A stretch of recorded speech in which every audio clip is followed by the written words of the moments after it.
Hi there folks, welcome back to my channel, and for this video I'm going to be doing another one from my History, Myths and Legends series. And this one is a bit more of a modern event, and it does kind of straddle the whole kind of history and myths and legends side. It's got kind of something of a foot in both sides, in both camps for this one, because it does involve an historical event that did take place. But there's something of a supernatural element to what was going on. But I will get into that after I do a bit of housekeeping. So if you are enjoying my channel, if you are enjoying my videos, if you can click on that subscriber button, click on that notification bell, leave some likes, leave some comments, it's always really appreciated. And it does help the channel to grow. So with that out of the way, I can get on to the main topic of this video, which just happens to be something of a Glaswegian urban legend, and it's called the Gorbals Vampire. So to give a wee bit of a kind of background for this, the Gorbals is an area of Glasgow, which I think, if my Glaswegian geography is correct, the Gorbals area is just to the east of the city centre, and is on the north bank of the River Clyde. And it's usually seen as being one of the rougher areas of the city. It's always had a bit more of a kind of rough reputation. And if MD has read the novel No Mean City, or has heard of the novel No Mean City, that is predominantly set in the Gorbals. And one of the main landmarks within the Gorbals area, well, there's two main landmarks within the Gorbals area. There's the Citizens Theatre, which is one of Glasgow's more famous theatres, and there's also the Southern Necropolis. And if you are coming to Glasgow, and if you're maybe interested in seeing where this story took place, or where these events took place, the Southern Necropolis is not the same necropolis as the one next to Glasgow Cathedral. They are two separate necropolises. And usually with the one next to Glasgow Cathedral, that is usually just referred to as the necropolis, or the Glasgow necropolis. The Southern Necropolis, which is kind of in the Gorbals, is the Southern Necropolis. So it's like, again, just remember they are two separate cemeteries. And the Southern Necropolis does play its part in the events of the Gorbals Vampire. And this all starts back in the 1950s, back in 1954 specifically. And at the time, things like American comics were becoming particularly popular over here in Scotland, which will be an important aspect in the story itself. Because at the time in 1954, stories were starting to spread amongst the children of the Gorbals that children were going missing and that were never being found, and nothing was being found of the remains. And they were all the children in the Gorbals who were talking about this, all had one suspect in mind. They all blamed the one person or the one being, and they were all focusing on the same suspect. And who they all blamed for what was going on was apparently this 7-foot tall vampire who resided in the Southern Necropolis. And that apparently he was abducting children and eating them. Or as the story goes. And he was said to have iron teeth, which also gives rise to the other name that he goes by, which is the man with iron teeth.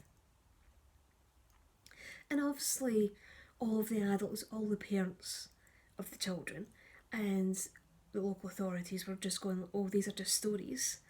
There's no children going missing, there's no children being reported missing.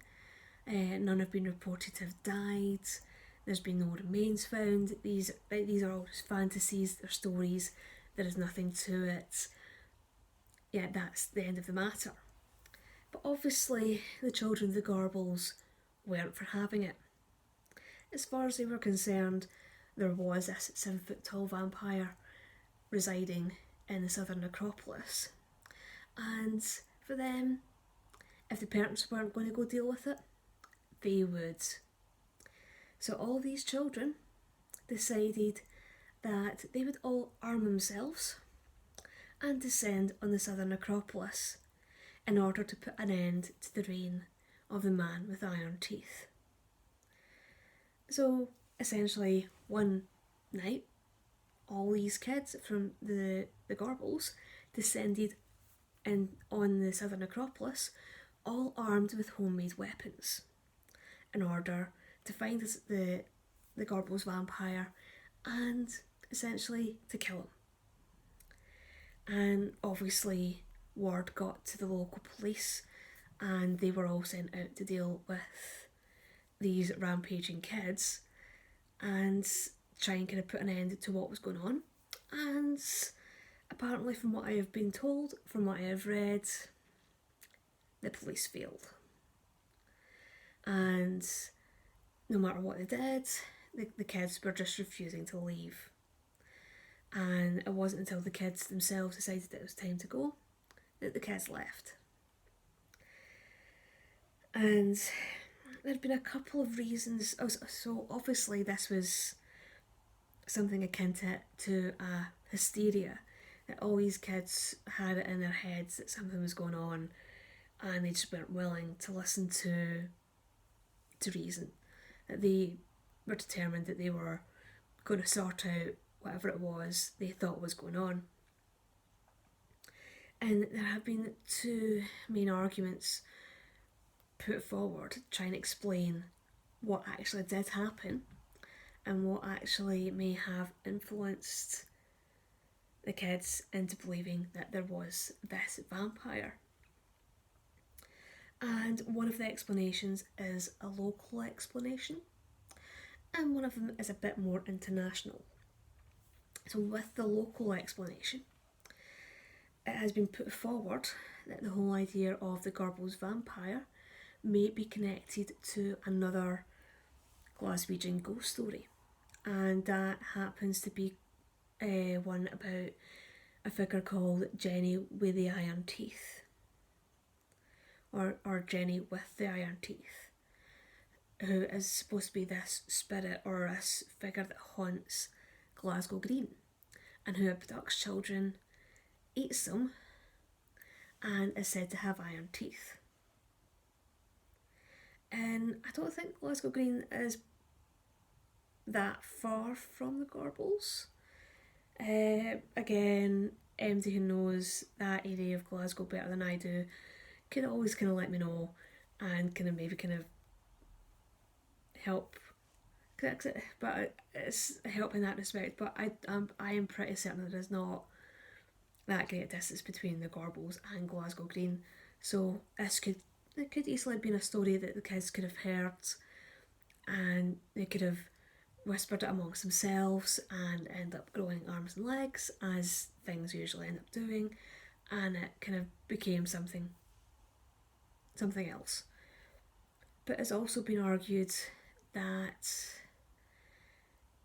the American comics that were coming over, which were being imported to Scotland at the time, and were becoming very popular amongst Scottish kids, may have also inspired what happened.